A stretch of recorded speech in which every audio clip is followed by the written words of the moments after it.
जितना हमने अपनी माता के जीवन को समझा है, यदि उन्हें सत्य का भान होता तो कदाचित हमें युद्ध से रोक सकती थी, किंतु हमारा उद्देश्य समझकर, हमारा लक्ष्य जानकर वे हमारा साथ ही देती।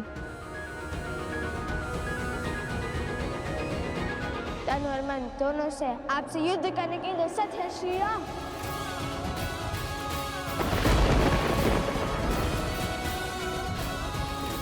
अश्व पकड़कर जो चुनौती ली है उससे पीछे नहीं हटेंगे लव कुश।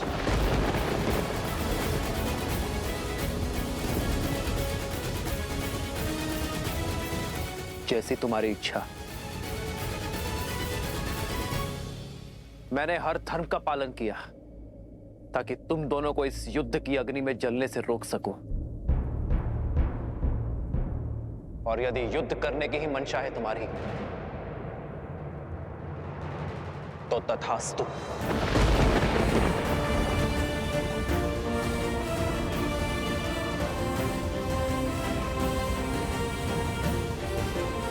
माता, कहाँ हैं आप? पुत्र और पिता दोनों एक दूसरे पर शस्त्र तानने को तत्पर हैं। आ जाइए माता और रोक लीजिए इस विनाश को।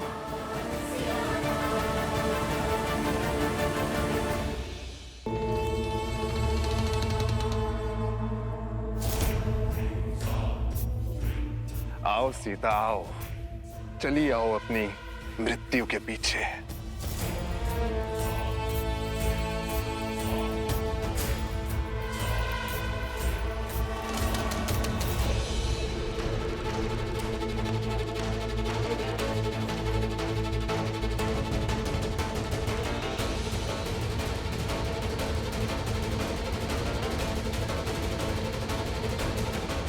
ये भक्षण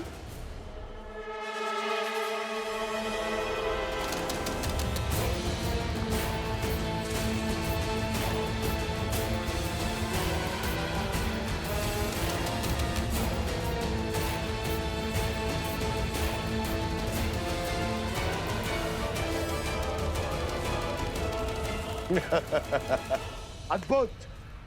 शक्ति को युक्ति से काटा है तुमने शूर्पणखा। क्या योजना बनाई है सीता को राम और लव कुश के युद्ध से दूर ले जाने की। सीता का आश्रम में वास इस युद्ध में बाधा डाल सकता था और अब हम हार का भार नहीं उठा सकते हैं भैया। अब जब राम लव कुश पर अस्त्र चलाएगा और जब लव कुश उसके वार का प्रतिकार देंगे और तब उस क्षण का साक्षी समस्त त्रिलोक बनेगा। और ऐसे में ये बात सीता तक ना पहुंचे, ये तो असंभव है। इसलिए सीता को इस युद्ध और युद्ध भूमि से दूर ले जाना अति आवश्यक था भैया। और वचन से बंधा वो हनुमान चाह कर भी अपना मुख नहीं खोल पाएगा और चुपचाप इस विनाश का स्वांग देखता रहेगा। उत्तम शूर्पणखा, उत्तम।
सीता से मेरी शत्रुता बहुत वर्षों पुरानी है। बहुत गहरे घाव दिए हैं उसने मुझे।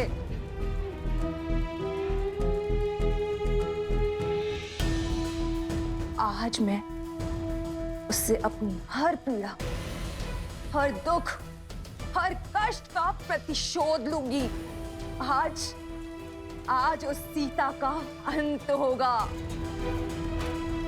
एक साधारण सी स्त्री होकर भी मेरी माया को हराया उसने। मेरी तिरस्कार का कारण बनी वो। मेरे कुल को लील गई और मेरे भ्राता को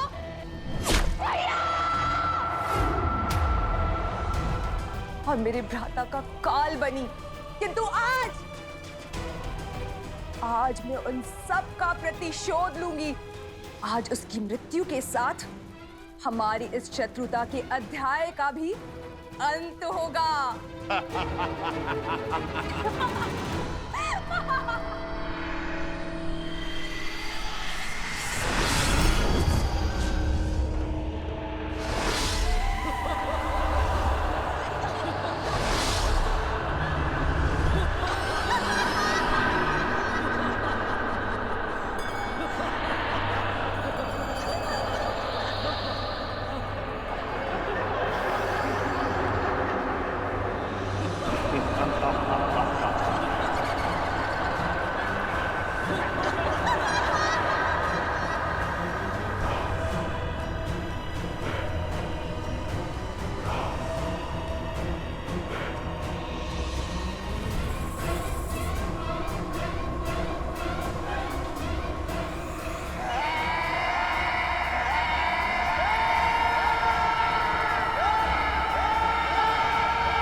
श्री राम।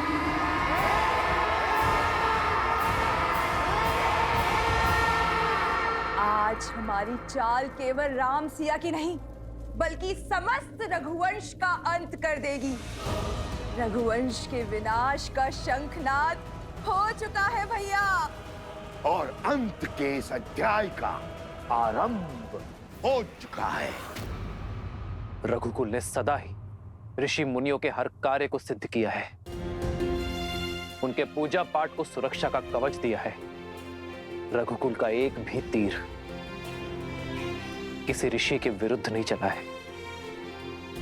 किसी मुनि के तन को छलनी नहीं किया है। और यदि मैं राजा होकर यह युद्ध लड़ूंगा तो न्याय की हानि होगी।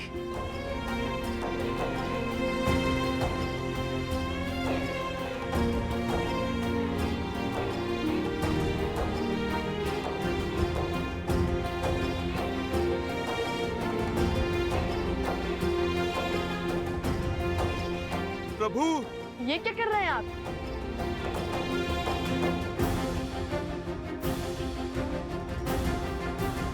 राजा के आभूषण उसकी पहचान होती है। आप ये क्यों उतार रहे हैं? राजा, तुम्हारी दृष्टि में जो अपराधी है वो राजा राम नहीं, सीता का पति राम है। और एक पति का सीधा संबंध उसकी पत्नी के साथ होता है। जिसकी पत्नी वनवासी है, श्रृंगार और आभूषण धारण नहीं करती, तो तुम्हारे प्रश्न और प्रहार का उत्तर देते हुए ये पति भी ये आभूषण धारण नहीं कर सकता। और दूसरी बात, शास्त्रों के अनुसार एक राजा का ऋषि कुमारों से युद्ध करना वर्जित है, किंतु ऋषि कुमारों में द्वंद्व संभव है। तो इसलिए ये राजा राम कुछ समय के लिए अपना राजसी रूप त्याग कर एक वनवासी की भांति युद्ध लड़ेगा। श्री राम श्री राम श्री राम श्री राम श्री राम श्री राम श्री राम श्री राम। ना पिता को सत्य का भान है और ना ही पुत्रों को। पिता को ये नहीं पता कि वो अपने ही वंश को लील रहे हैं और पुत्रों को ये आभास नहीं है कि वो जिन पर बाण ताने खड़े हैं वो उनके ही पिता है। कदाचित सत्य का ज्ञान इस युद्ध को टाल सकता है। कम से कम ये प्रयास तो कीजिए कि सत्य उन तक पहुंच सके। सत्य उचित समय आने पर ही सबके समक्ष उजागर होता है देवी, और जो समय से पूर्व ही सत्य को सबके सामने लाने का प्रयास करता है वो नियति के लक्ष्य में बाधा उत्पन्न करता है। आवश्यक नहीं कि समय सदैव आपके पक्ष में हो, क्योंकि सत्य और समय कभी साथ साथ होते हैं तो कभी भिन्न। श्री राम और लवकुश के मध्य होने वाले इस युद्ध को भी स्वयं समय ने ही चुना है। स्वयं समय ने ही साक्षात नारायण को इस दुविधा में डाला है कि वो इस परीक्षा की घड़ी का सामना करे। ये द्वंद्व आने वाली पीढ़ियों को ये संदेश देगा कि परीक्षा की घड़ी आने पर, दुख की घड़ी आने पर उससे लड़ा नहीं जाता, उसे काटा जाता है। और सीता, उनका क्या महादेव? वो तो सूर्पनखा और सहस्त्र रावण के पाश में फंसी है। कहीं जो काम शक्ति नहीं कर पाई वो युक्ति ना कर दे। नहीं नहीं महादेव, सीता को कुछ नहीं होना चाहिए।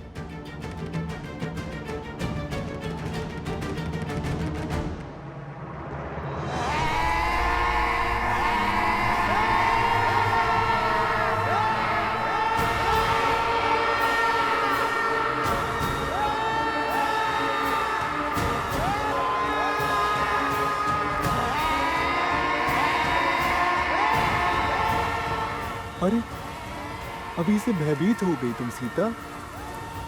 अभी तक तो तुमने विध्वंस का दंश झेला ही नहीं है।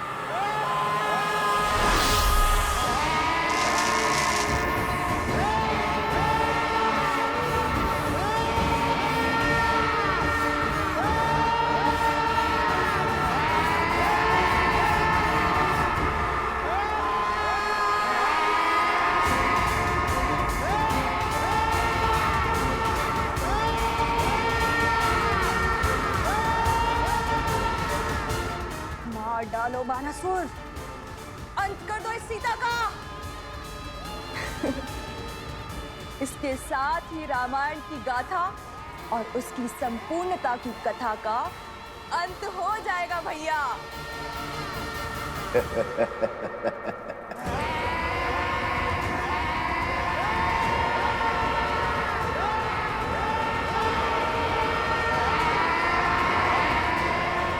ये दीवारें तो मेरी समीप आ रही है।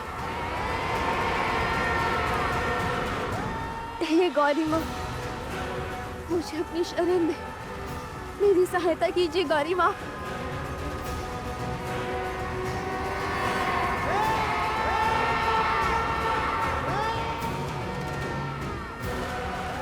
रक्षा करे माँ गौरी, रक्षा करे।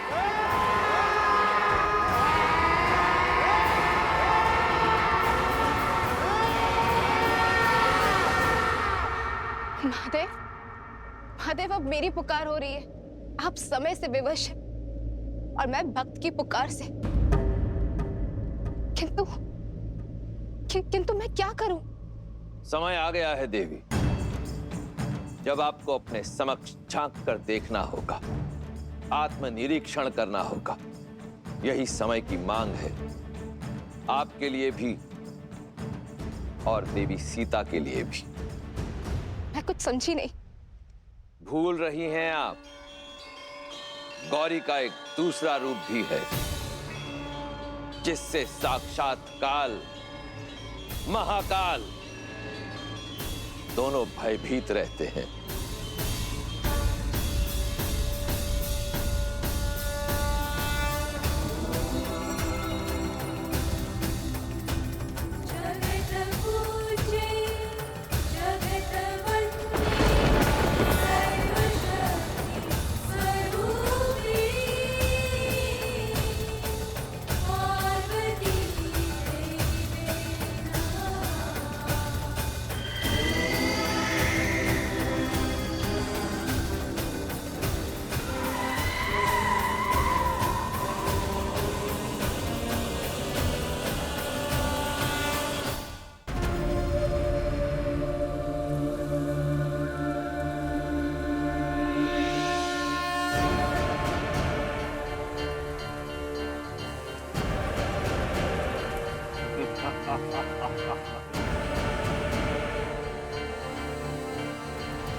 हाँ सम्मा, ये नहीं हो सकता, ये नहीं हो सकता।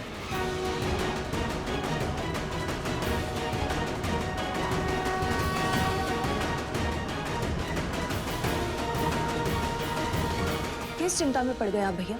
क्या हो गया आपको? सीता के पीछे देखो, कौन है वो? कहीं कोई नहीं है भैया।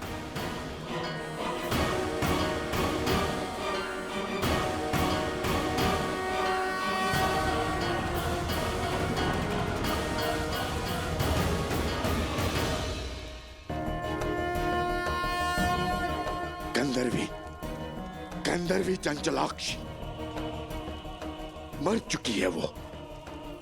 फिर यहाँ कैसे है? ये कैसी माया है? गंधर्वी चंचलाक्षी कौन है ये? क्या हो रहा है आपको भैया? भैया किसकी बात कर रहे हैं आप? कौन है ये मुझे बताइए भैया।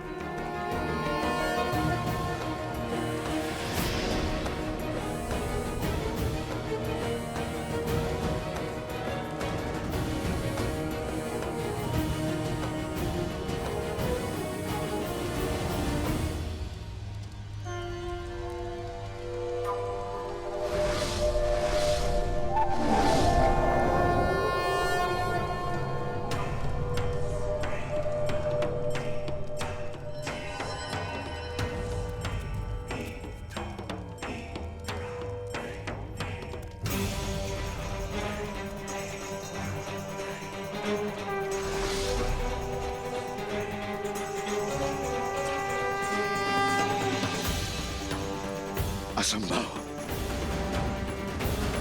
चंचलाक्षी लौट कर नहीं आ सकती। नहीं! क्या हुआ? श्री राम रुक क्यों गए? हम पर प्रहार क्यों नहीं कर रहे हैं? कदाचित वो हमारे प्रहार करने की प्रतीक्षा कर रहे होंगे। तो चलिए भैया, माता का नाम लेकर भौमास्त्र से युद्ध आरंभ करते हैं।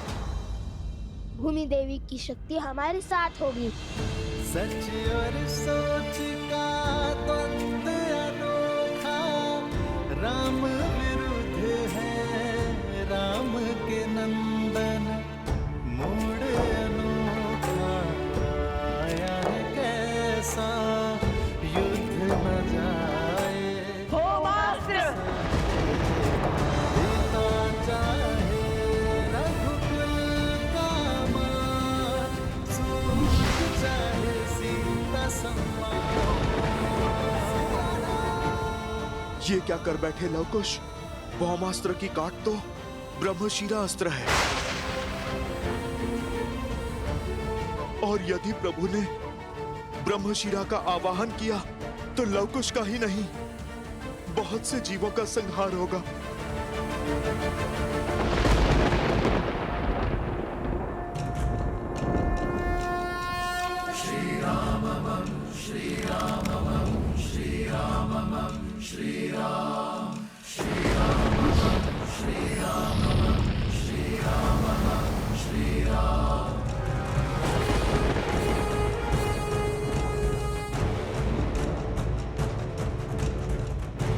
एक क्षण भैया, यदि श्री राम ने भौमास्त्र के विरुद्ध ब्रह्मशिरा अस्त्र का उपयोग किया तो हमारे पास उसका काट भी नहीं है।